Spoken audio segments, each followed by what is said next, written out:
Here we go, another episode of Kanata on the Rocks. I am your host, pt2, local realtor with Sutton Group, Ottawa. And Happy New Year, first of all. Today we have Mr. Kyle Turk with Meerkat Marketing. Kyle, thank you so much for making the time. Really appreciate it. You're here on the show. Yeah, thanks for having me. So this is the million-dollar question. Yeah. Sales and marketing always fight about. How would you know that whatever sort of, initiatives that you put in or any marketing strategy that you put in is actually working? Yeah. So sometimes it's easy to track. If it's digital, it's a lot easier to track. If it's not digital, it's a lot harder to track. But, there's different mechanisms you can put in place. A lot of times it's, where did you hear from us? But if you've the right kind of software, the right data that you're collecting, then you should be able to put at least somewhat of an attribution to marketing playing a role in it if you have the proper tracking in place. And this is where something like a nice, robust CRM kind of comes in place to help out the sales, to also just kind of help out the marketing in a way. Yeah. This is where they need to marry, and you know what I mean? Like, it's like, okay, so I got this. It came from the website. Okay, it's a link, whatever. It's a website. You just put it in the drop-down menu and just say it's website or whatever. I got it from here. I got it from a sphere. I got it from whatever kind of network that you have, networking event. So that way, I guess it's a good way to see it. It is, but honestly, most organizations we see don't have overly accurate data in their CRM. A lot of times, people will just get lazy and just mark this whatever the first option is. Yeah. Or if it's website, maybe it's actually like they came from a Google search, not before the website. So like, it's important to understand kind of where they're coming from, and where sales and marketing really need to integrate is, the salespeople. It's the overall business objectives and what the business is trying to do needs to be communicated throughout the organization. Yeah. So where we see a lot of challenges sometimes is the sales team is trying to sell this service or this product, and the marketing team has decided they want to focus their efforts on a different service or product. So they're not aligning, which means they're not going to see results, right? If they're not integrated. For sure. And this is where, like, for me at least, and I've had this argument many times with many people. I think the CRO's job, like the chief revenue officer's job, is to really have both under their sort of preview, if you will. Yeah. Because that way you can control that, okay, sales and marketing, they're both on the same page, because they fall back in the same hat. Yeah. With that being said, it's really hard for marketing, and I'm taking your position here. Yeah. It's really hard for marketing to know what worked if sales give them crappy data. Yeah, sometimes it is difficult if you're not, like, say it's something you're doing that you can't track from the marketing angle. You do need sales to tell you what. And it's vice versa too, because like as a sales guy, like, okay, let's say, this month we did 7 or 8 transactions and they were all coming from whatever networking event that we've done or whatever the case may be. And I forgot to put that in, or I put that wrong. Yeah.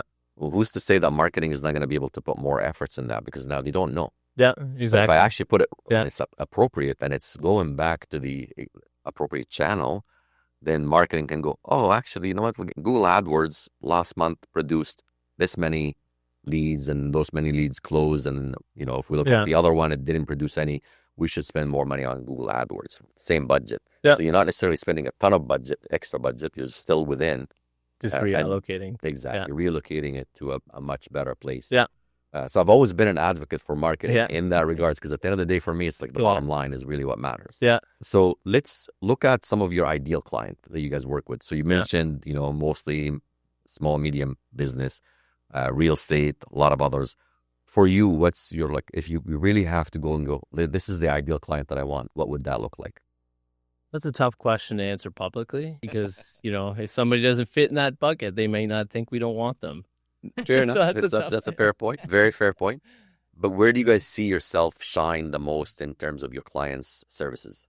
Let's put it that way. I think when we deliver the most value to our clients, it's when we're focused on kind of more than one service. So a lot of times it's the strategy, right? Because if the strategy isn't fully thought out, fully planned, then you're not going to see the best results from all the activities you're doing. So for us, when we can come in from a strategic perspective, then understand where we need to play, then we can play in those areas more strategically and drive kind of better results.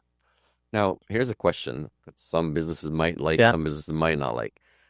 In your opinion, what's a healthy budget for revenue Yeah. that a business should spend? Yeah, so it really depends on once again your industry. What kind of growth are you looking at? Are you happy with where you are? Yeah, Then it'll be different than we're here and we want to go to here next year, right? So there's a lot of studies out there. You can look them up. A lot of times the number I see for high growth is 10% of revenue should be spent on marketing. that's what I thought. Yeah, and I don't think we have one client that spends that much.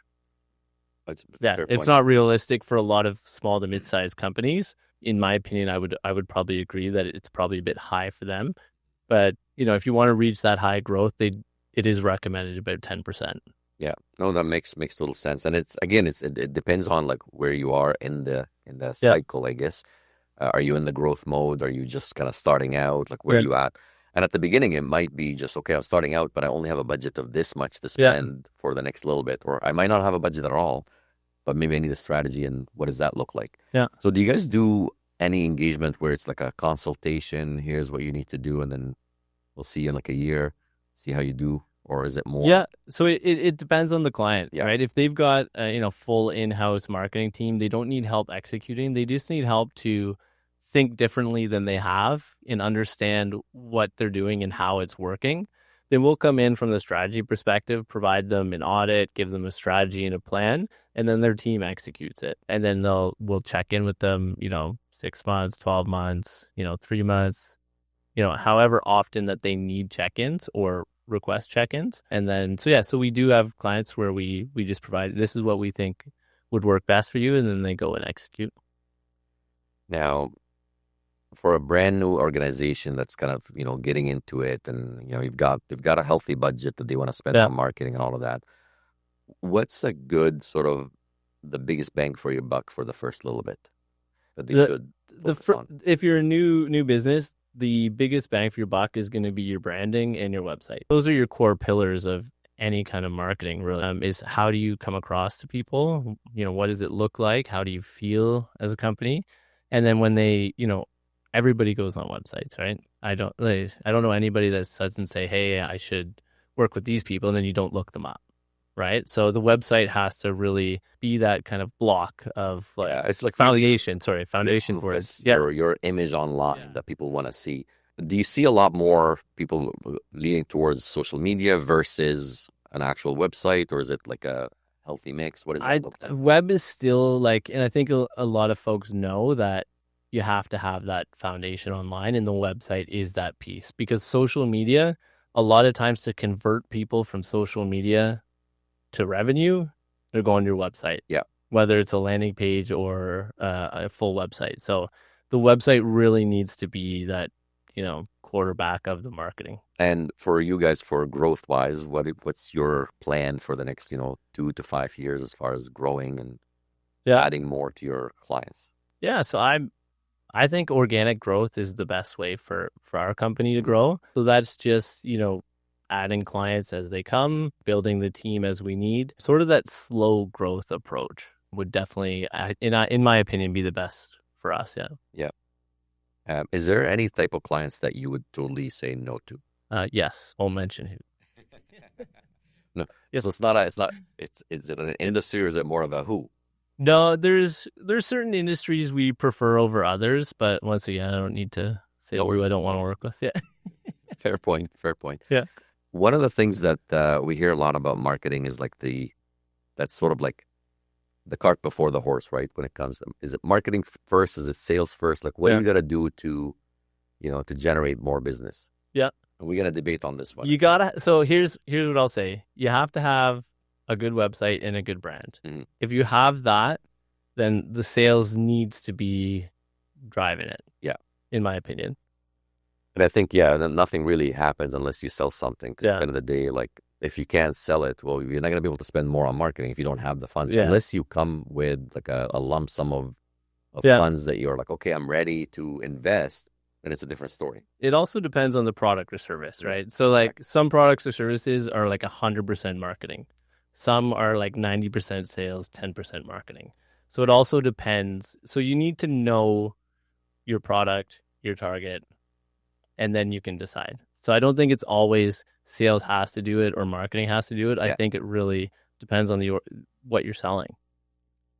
Now, what are your thoughts on like setting up some sort of like a, you know, uh, like an AA, but more for like marketing and sales to get together? I think there should be like a really good relationship. So I think whatever you need to do to build your relationships and deepen them between your sales and your marketing folks, then the better the more you're going to get out of them. Yeah, and then Yeah. think again, just going back to that point that I was mentioning earlier, like having a CRO or like a chief revenue officer, or somebody that's like in charge of revenue in general, Yeah. should have also the preview of marketing at least under them somehow. Yeah. Or be able to say, okay, well, we have the VP of sales and the VP of marketing. They both kind of go back to the same Yeah. CEO or whatever the case may be, but like someone has a preview of both. Yes. And then have it like kind of force them to work together, because if they don't work together, I feel like it's always going to be a battle. No 100%. You're wasting money on the marketing, or sales are not getting the results. Yeah. And they need to have a good relationship between the two of them in order for them to work better and drive what's needed. If you've got the head of sales that doesn't like the head of marketing, and likewise, they're always going to butt heads. They're always going to want to do things this way. This is what we're doing. They're always going to want to do things, and it's going to make it really hard for whoever's managing the two of them. Yeah. And it's also a value of resources too, because you have only a certain amount of budget that you gotta spend and this and that, and like you can't do more unless you're growing anyway. So like it's always going to be a battle between the two for that way. With that being said, I just wanted to kind of dig in some of the initiatives that you guys taken for your clients and things like that. What's on the horizon? What does that look like? Ooh, what is it? January 8th? That's the 9th today. Eh? The quarterly business review now. So right now what we're doing is we're delivering all the kind of year-end reports to our clients. And that's going to really, those conversations are what's going to drive 2025 and beyond. Because in those reports, we're going to show, everything we've done, all the results, where we think there might be gaps, and how we can improve. So those conversations will tell us kind of what's going to happen in 2025 for our clients. So we've delivered a few, still lots we haven't delivered yet. So we'll see where that goes. Amazing. One of the things that I always look for when it comes to marketing is like, references. What does that look like? Like if we were to, for example, let's say I would wanted to hire you, or one of my clients wanted to hire you. Are you guys open to having references chat with them? Yeah, for sure. Yeah. And that tells you a lot. So it's always the reason why I asked that question, because it tells me a lot about the marketing organizations, right? Like it's somebody's already, and you've already told me that one of your clients there with the real estate company, from one of your first clients, basically. Yeah. It tells me a lot about like how you guys do business. Say, going back to that reference and ask them questions, I'm going to feel confident placing my business in your hands, kind of thing. Yeah. Yeah. I mean, Ottawa's pretty small, so a lot of people do it on their own without asking you for references. But we have clients all the time. They're like, oh, I was talking to so-and-so. They mentioned you. We chatted about what happens. Yeah, we provide references often as well, as say, hey, if you're looking at a marketing strategy, you want a reference. Because the thing with the marketing strategy especially is they don't really know what to expect, really, because we can't tell them what their strategy is going to be or what it's going to look like, or because every company is so unique, it's really going to depend on our full discovery with them. So it's like, well, do I trust you to do it then properly? So a lot of times with the strategies where they might say, hey, is there somebody that you did a strategy for that I could talk to? We'll provide a number of references for them. And yeah. Fantastic. And, a strategy discovery or strategy conversation, what is that sort of entails for you guys? Like, what do you want to know from the clients to be able to kind of deliver that? Yeah. So once we're engaged with somebody on a strategy, we've got a full questionnaire, really. A lot of times it's a conversation. So we don't send questions in advance, because then you're getting scripted answers. You're not getting what's real. What we do is we'll go in person, do a nice sort of conversation where we'll ask them a lot about, there's a lot about Target, there's a lot about competitors, what they're doing, what they've done, what's worked, what hasn't, what they like, what they don't like, and a whole number of, positioning and branding and kind of digital marketing questions in there to really understand kind of who they are, what they're trying to achieve, what their challenges are, and what results they want to see. Yeah. And the biggest thing I find as well too, like especially on the sales side, like defining your client persona is a big one. Do you guys play any part in that? Yeah. Or is that something that... So our strategies will include kind of here's who your target client persona is. Now, a lot of times that comes from the other side as well as our own research and blending it together because, they know their customers best. Who are their customers? What do they look like? Yeah. And then we'll kind of look at the product, the service, who they're targeting, who their customers are, and kind of pull together kind of a fulsome persona. What's it look like for you when you go in and you're like, this is a shit show? Yeah. How do you deliver that message? So, well, everybody has challenges. That's why we get brought in, right? Yeah. So if their marketing was just hammering along, they were seeing great results, they'd never call us, right? So when we come to an organization, we'll see, wow, I can't believe that's how they're doing social, for example. And we'll just say, hey, here's what you've done. Here's the results you're seeing. Here's where we think you could play differently, and here's what we would expect to see from results. Mm-hmm.